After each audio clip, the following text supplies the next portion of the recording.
Sahabat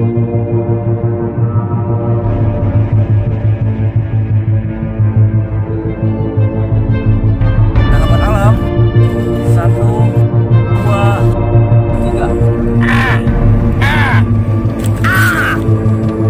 Oke. Ini langsung ya kalau sudah ngomong seperti ini.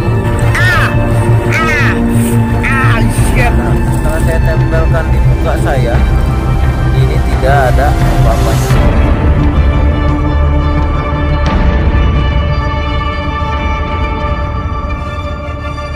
Oke sahabat alam, jangan sampai kalian lakukan adegan ini di rumah ya.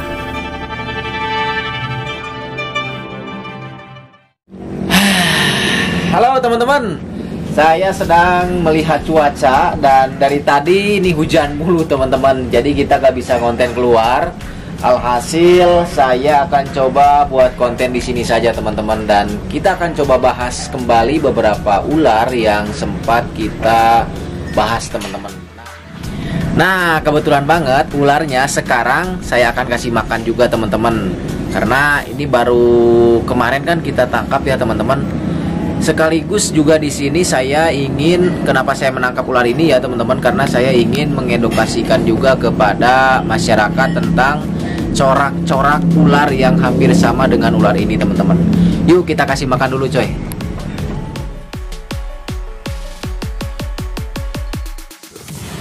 Nah ini teman-teman, si ular Boiga multo maculatanya. Ini kemarin saya beberapa kali digigit sama si ular ini teman-teman, dan ular ini adalah ular Boiga ya. Tuh lihat, ular ini adalah ular Boiga yang tidak berbisa tinggi, artinya mereka ini berbisa medium teman-teman. Kalau medium ya sudah saya jelaskan lah beberapa kali tentang efeknya tuh harus bagaimana kita mengantisipasinya ya teman-teman. Jadi ular-ular Boiga ini tergantung imunitas tubuh orang yang digigitnya. Namun bukan itu yang akan saya bahas ya teman-teman, melainkan ciri-ciri atau mungkin lebih ke perbedaan lah.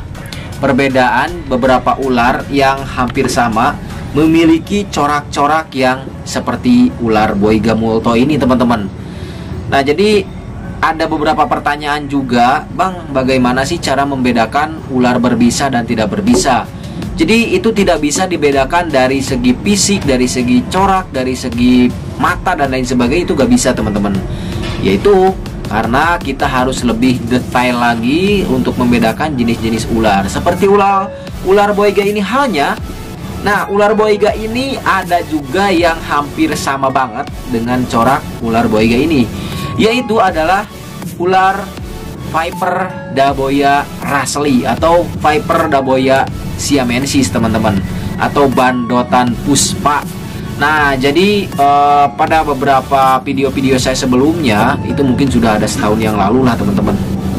Jadi si daboia russellii ini saya sempat pernah keep atau sempat pelihara juga, dan kebetulan ular daboia russellii-nya itu ukurannya itu lumayan jumbo teman-teman, ya kurang lebih ada semeter lah teman-teman, semeteran lah.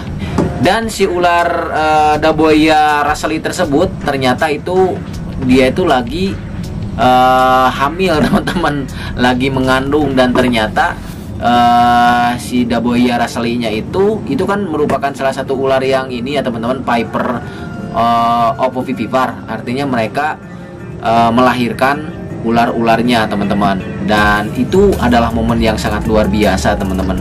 Oke, daripada teman-teman pengen lihat seperti apa ketika saya panen ular daboianya, simak video berikut ini teman-teman.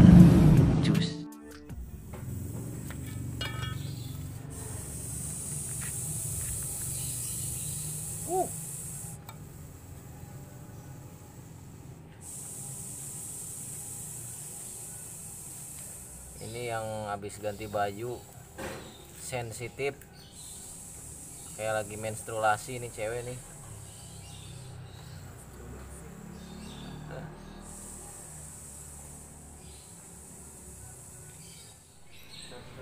Oke, sahabat alam, hari ini kita akan cek daripada Viper Russell Daboia raseli yang sedang mengandung.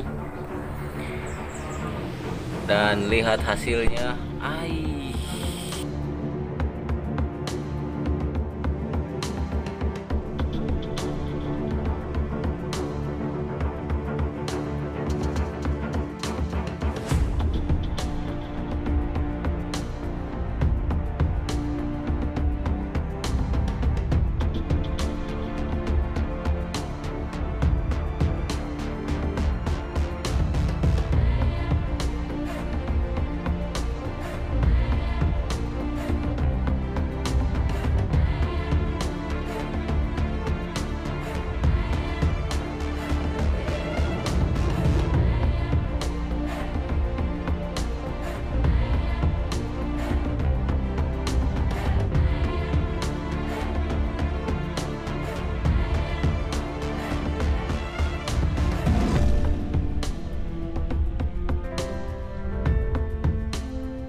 Nah, itu teman-teman, tadi adalah video ketika si ular Daboia raselinya itu melahirkan. Dan itu kurang lebih ada 20-an lah teman-teman kalau gak salah. Dan itu gak semuanya selamat ya teman-teman. Maksudnya ada beberapa ekor yang mati juga. Nah, perlu saya jelaskan juga buat teman-teman, si Daboia raseli atau si Daboia siamensis ini merupakan salah satu viper terbesar yang ada di Indonesia teman-teman. Cuma dia ini gak ada di Jawa Barat tuh, gak ada teman-teman. Jadi tidak di setiap daerah untuk jenis ular tersebut itu ada. Adanya yaitu cuma di Jawa Timur dan sekitarnya saja. Jadi ular tersebut itu eksklusif sih, kalau menurut saya keren dan langka teman-teman. Di balik ularnya yang sangat keren, jadi desisannya itu kalau menurut saya adalah ular viper terkeren, dimana desisannya itu lebih-lebih daripada ular kobra Jawa atau Najes putatrik. Dan bahkan ular king cobra sekalipun kalah teman-teman desisannya sama si ular Daboia raseli tersebut. Nah, si ular Daboia raseli tersebut adalah ular viper tanah yang berbisa tinggi teman-teman. Artinya ular ini adalah ular yang benar-benar ditakuti oleh masyarakat Jawa Timur khususnya teman-teman. Ada beberapa korban juga. Dan ya itu tadi, coraknya itu hampir sama dengan ini nih teman-teman. Bahkan yang anaknya, dulu saya sempat punya anakannya. Saya kan ngurus dari pas pertama dia brojol sampai dengan dia usia 1 bulan. Nah, itu saya kasih makan, saya pelihara sampai dengan hampir segede kelingking lah. Nah, itu saya kasih makan, nanti ada videonya. Itu luar biasa sih teman-teman. Tapi yang uniknya nih, walaupun segede itu teman-teman, tetapi si ular Daboianya itu sudah dibekali dengan bisa yang sama kadarnya itu dengan ular Daboia raseli yang versi dewasanya teman-teman. Jadi mau kecil mau besar itu sama saja. Dan itu adegan-adegan yang ada di video saya, tidak untuk ditiru ya teman-teman.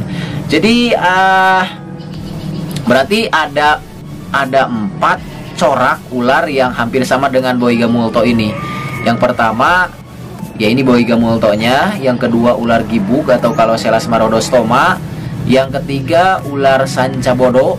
Nah, terus yang keempat yaitu adalah Daboia raseli. Jadi 4 ya teman-teman, ular yang coraknya itu hampir sama seperti ini. Nah, jadi tidak bisa ya teman-teman ketika menjawab ciri-ciri ular berbisa warnanya seperti ini dan lain sebagainya, itu gak bisa.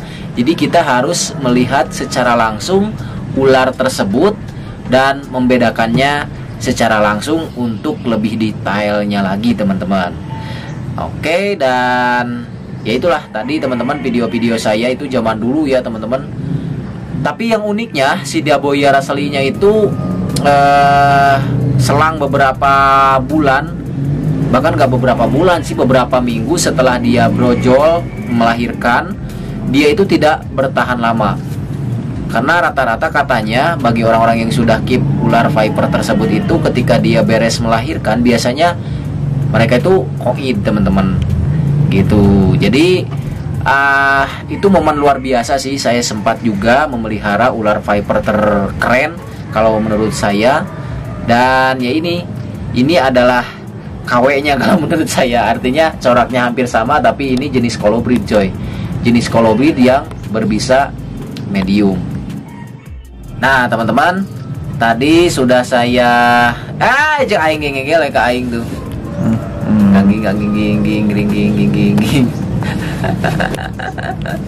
Gigit lagi dia, jahil dasar nih ular. Ini video ketika dia makan teman-teman, karena kemarin pun setelah saya setelah saya tangkap di alam dan kebetulan saya nemu cicak, saya kasih cicak, ternyata mau dimakan teman-teman. Nah ini bisa teman-teman lihat juga untuk videonya.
Nah mungkin itu saja teman-teman, sedikit pembahasan tentang perbedaan ular yang sekiranya hampir sama. Jadi ketika teman-teman bertemu dengan ular ini, nah ciri-cirinya seperti ini sudah jelas ya teman-teman.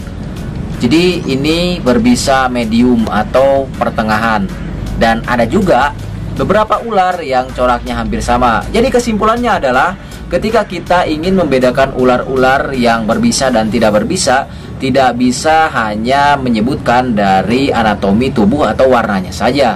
Kita harus lebih detail lagi untuk melihat corak, warna tubuh dan lain sebagainya secara langsung teman-teman. Oke, mungkin untuk video kali ini itu saja. Ini juga sudah hujan lagi dan kameramen juga sudah hujanan. Saya akhiri, jangan lupa di like dan di subscribe channel Sahabat Alam. Nantikan petualangan kami selanjutnya di pen. Woi.